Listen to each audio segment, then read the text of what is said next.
When I first played Until Dawn, I identified the fact that Chris and Sam, despite being the least involved in the prank on Hannah and Beth, were the main focus of Josh's torture, as something of a flaw in the writing, an example of poor plotting that I didn't give a lot of thought to afterwards. Then a friend was kind enough to inform me about the climbing class ship in the fan community, and I realized there was likely something more to it than a simple desire from the fans to see two cute boys kiss. It was the key to explaining a ton of Josh's actions in the game. If he had a repressed love for Chris motivating him, almost everything he does makes perfect sense. This led to a video on the subject, which I'll link to in the description below the video, and honestly, probably put in a box so you can click on it at the end of this one if you haven't seen it already.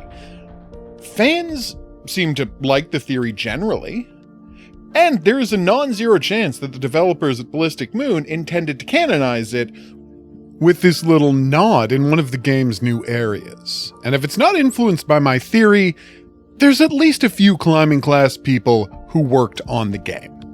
One persistent question I've gotten about the theory, however, is what if Josh just had other pranks planned for his other friends that he never got around to doing? So I thought we should go through the frankly somewhat silly process of attempting to prove a negative. No, it can't be done, but the question is still worth addressing. You see, Josh is a planner. He has put a lot of work into this night. He stopped taking his meds and then let the manic delusions motivate him to some extremely gory schemes. But the thing is, he planned all of it really carefully and left all sorts of evidence of that planning lying around.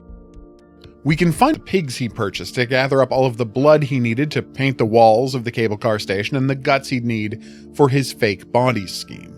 Here's a card referencing the saw he bought to use on the death machine, which is what he calls it here in the sketch he made before building it.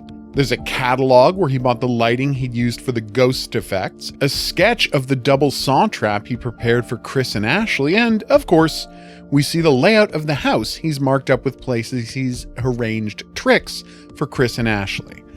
There's so much evidence of Josh's planning, but nowhere in any of it can we see the slightest hint that anyone but Chris was being targeted for elaborate punishment. Now, a critic might argue that there's no evidence of his plans for Sam, so the lack of any other scheming might not necessarily be dispositive.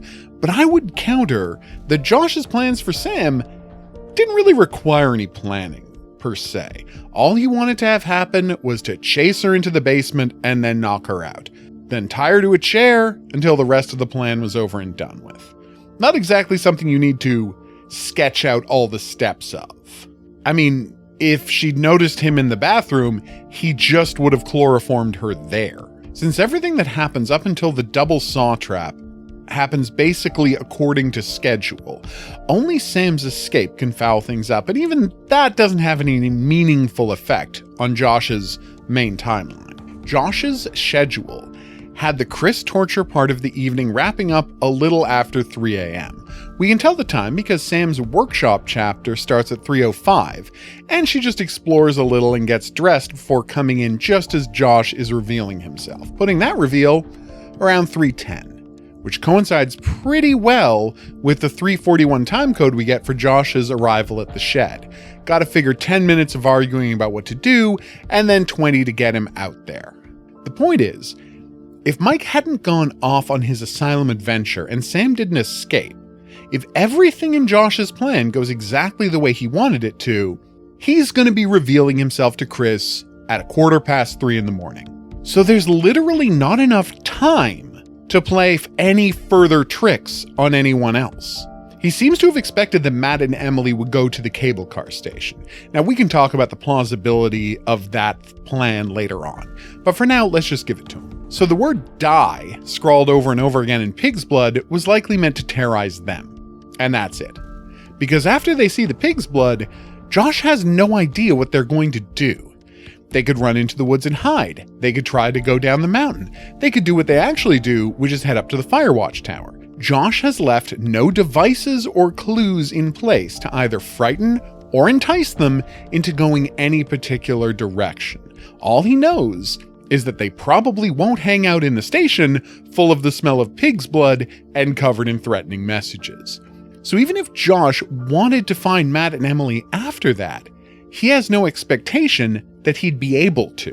The minute they walk out of the cable car station, they're not a part of his plans. It's not like Josh hasn't thought of them at all. He put remote locks in the gates to make sure that once they go down to the station, they can't come back to interfere with his games.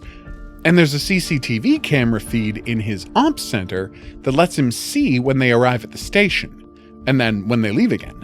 So it's pretty clear that his only plan for Matt and Emily was that they stay out of his way.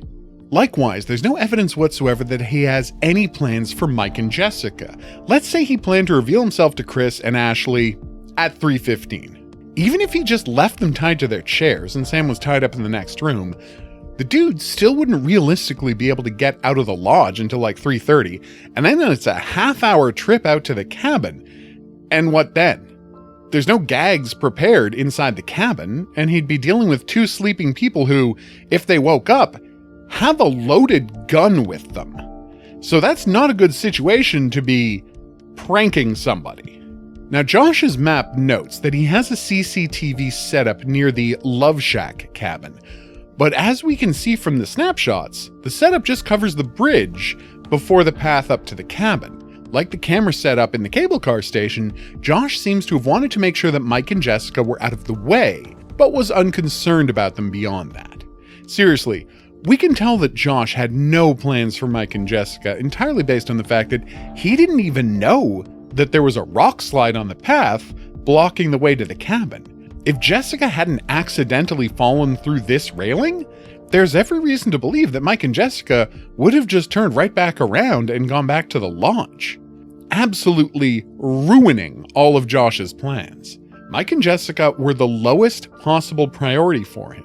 Where he seemingly left items to spook Emily and Matt, Mike and Jessica go completely unmolested on their way to the cabin, except for the deer and Hannah, of course, but Josh wasn't responsible for either of those things.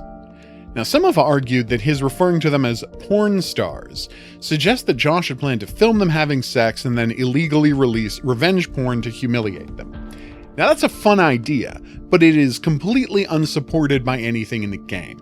You can search every part of the cabin with FreeCam, and there's no sign of any cameras. But more importantly, if this was the intent of the developers, it would have been incredibly easy to tip the player off to it. There are multiple scenes of Josh in his workshop sitting at his bank of monitors, and while obviously he has more cameras than we see here, it would have been the simplest thing in the world to put in a shot of the cabin bedroom on one of the screens. We know he had a camera watching Sam strip down and climb into the tub based on this screen, so where's the shot of the bedroom if he was planning to creep out on Mike and Jessica? The biggest reason to suspect that he had nothing planned for Mike and Jessica is how utterly baffled he is by the idea that she has been killed. If he had arranged some trick, some scare, some prank of any kind, there would be a part of his brain that could understand that something might have gone wrong and Jessica might have gotten hurt. He wouldn't be this absolutely gobsmacked by the suggestion that anything had happened to her. Jessica's fucking dead! What? Mike and Jessica were clearly not a part of his plans. Once they crossed the stream and escaped the sight of the CCTV cameras, he didn't think about them at all, just like Emily and Matt. So yes, it's pretty clear that the only targets for Josh's schemes were Sam, Ashley, and Chris, with the caveat that Chris was the overwhelmingly main target, and Ashley was only there as a tool to increase Chris's suffering. The entire scheme is all based around destroying Chris. And while you don't necessarily have to agree with my theory about his motives for that, you can't suggest that the entire point of the reunion was anything other than the tormenting of Chris. So yeah, I think the climbing class people nailed it, even if it was one-sided. I'll be back with a bunch more Until Dawn stuff soon, but for now, I've been the Hidden Object Guru. Thanks for watching. If you had a good time and you'd like to see more, there's buttons coming up to help with that. Questions, comments, suggestions for other topics to cover, go in the comments section below the video. Dear Sony, hi! If you see this and you're looking for someone to consult on Until Dawn 2, I'm available and offer fair rates. Play my game, Clown in the Woods, at itch.io. It's a blast. We'll see you back here for more Until Dawn, but until then, I'll say that's right. Au revoir.